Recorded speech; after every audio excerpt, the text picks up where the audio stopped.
আজকের এই ভিডিওটা দুই ধরনের মানুষের জন্য।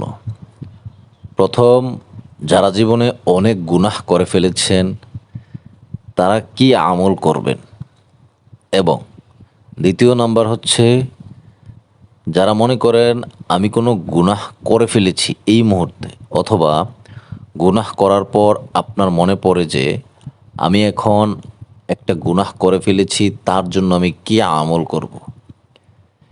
এই দুই ধরনের ব্যক্তির জন্য আজকের এই ভিডিওটা। আজকের এই ভিডিওতে আমি আপনাকে এমন কয়েকটা ছোট্ট ছোট্ট আমল শিখিয়ে দিব, যে আমলগুলা আপনি যদি করেন আল্লাহ তাআলা আপনার অতীতের ঘটে যাওয়া সকল গুনাহগুলি মাফ করে দেবেন ইনশাআল্লাহ। সুতরাং মনোযোগ সহকারে ভিডিওটা দেখেন।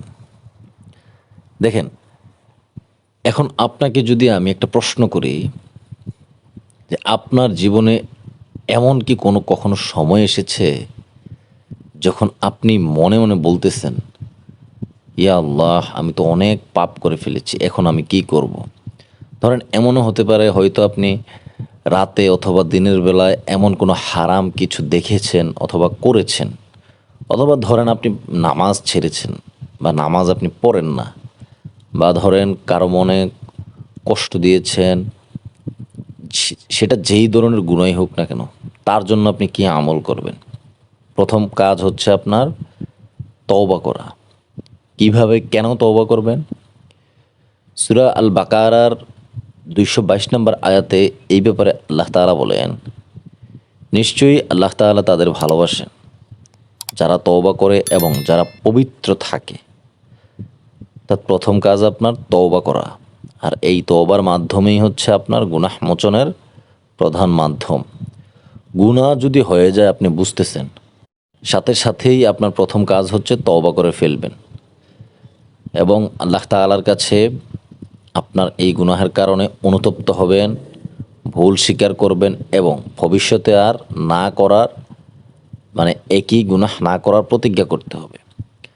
দেখেন, ইবনে মাজাহ শরীফের 4250 নম্বরের একটা হাদিস আমি আপনাকে শোনাই।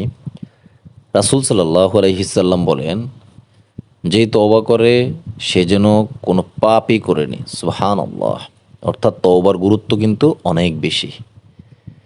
দ্বিতীয় নাম্বার কাজ আপনার 2 রাকাত সালাতুত তওবার নামাজ পড়বেন।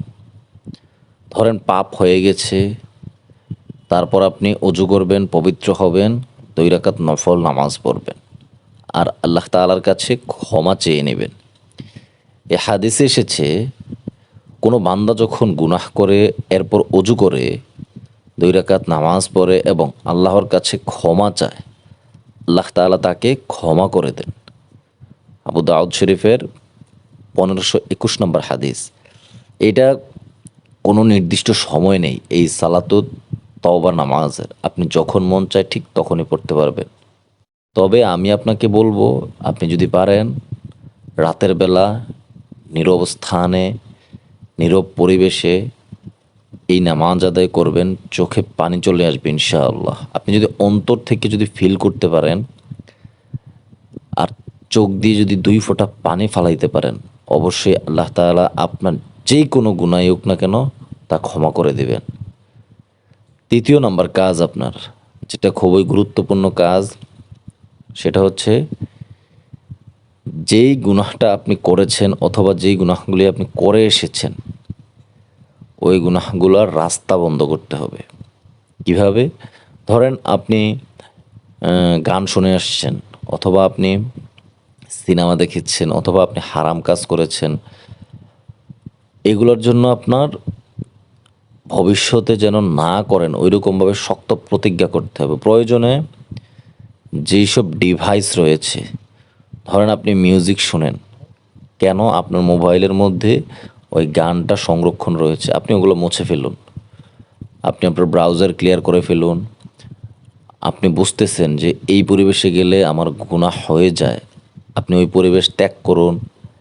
যাদের সঙ্গে মেলামেশা করলে আপনার গুনাহ ঘটে যায় তাদের সঙ্গ দেওয়া বন্ধ করেন। প্রয়োজনে পরিবেশও পরিবর্তন করেন, তাও আপনাকে ওই গুনাহ থেকে ফিরে আসতে হবে এবং ওই রাস্তাটা বন্ধ করতে হবে। দেখেন, রাসূল সাল্লাল্লাহু আলাইহি সাল্লাম বলেন, প্রকৃত মুমিন সেই যে গুনাহের জায়গা থেকে নিজেকে দূরে রাখে। প্রিয় বন্ধুরা, আপনাদের কাছে আমার হাত জোর করে অনুরোধ থাকবে, আপনি যেহেতু এই ভিডিওটা দেখতেছেন, অবশ্যই আপনি শেয়ার করে দিয়ে সবাইকে দেখার সুযোগ করে দিবেন। আপনার কারণে কেউ যদি আমল করে, সেটার সওয়াব কিয়ামত পর্যন্ত আপনার আমলনামায় উঠতে থাকবে ইনশাআল্লাহ। আর আপনার কারণে কারো যদি গুনাহগুলি মাফ হয়ে যায়, আল্লাহ তাআলা যদি কারো জীবনের সমস্ত গুনাহগুলি মুছে দেন, সেতেও আপনি সওয়াব পাবেন। ৪ নম্বর কাজ যেটা, সেটা হচ্ছে দান সদকাহ করুন, তবে খুবই সতর্কতার সহিত। বর্তমান যুগে আমরা যেটা দেখতেছি, লোক দেখানো দান সৎকায় কাজ হবে না। কিছু গোপনে দান করেন, যেমন গরিব মানুষদেরকে, এতিম মানুষদেরকে, মসজিদে অথবা অন্য কাজে। কেন করবেন আপনি? এই গুনাহের ক্ষতিপূরণ হয় সৎকাহ দিয়ে। তিরমিজি শরীফের 615 নম্বর হাদিস, সৎকাহ গুনাহ দূর করে দেয়, যেমন পানি আগুন নিভিয়ে দেয়। সুতরাং গোপনে দান সৎকাহ করার অভ্যাসটা করেন। সৎকাহ দিলে আপনার বিপদ কেটে যাবে, আপনার বিষণ্ণতা দূর হবে, আপনার সম্পদে বরকত হবে, আপনার রুজিতে বরকত হবে ইনশাআল্লাহ। ৫ নম্বর কাজ এবং সর্বশেষ কাজ, যেটা খুবই গুরুত্বপূর্ণ পয়েন্ট, আল্লাহর গুণবাচক নাম ধরে ডাকবেন। এইটা কি একটু বুঝিয়ে বলি আমি আপনাকে। আমরা জানি আল্লাহ তাআলার ৯৯টি নাম রয়েছে। যখন আপনি দোয়া করবেন অথবা যখনই ফ্রি থাকবেন, তখনই এই আল্লাহ তাআলার নামগুলো পড়ার চেষ্টা করবেন।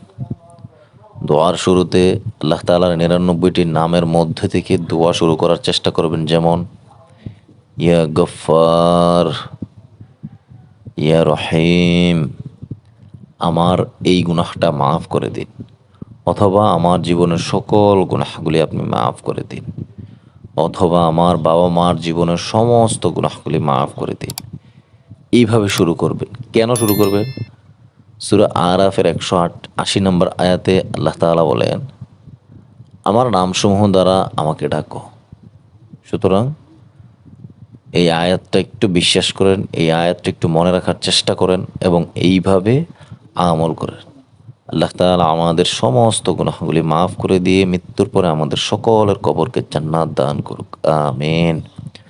আমাদের বাবা মার জীবনের সমস্ত গুনাহগুলি মাফ করে দিক, আমিন।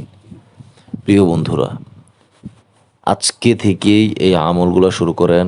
প্রত্যেকের জীবনেই আমাদের গুনাহ রয়েছে। আজকে রাতেই আল্লাহ তাআলার কাছে কান্নাকাটি করে দোয়া করেন, তিনি যেন সমস্ত গুনাহগুলি মাফ করে দেন। ভালো থাকবেন। আসসালামু আলাইকুম ওয়া রাহমাতুল্লাহি ওয়া বারাকাতুহু।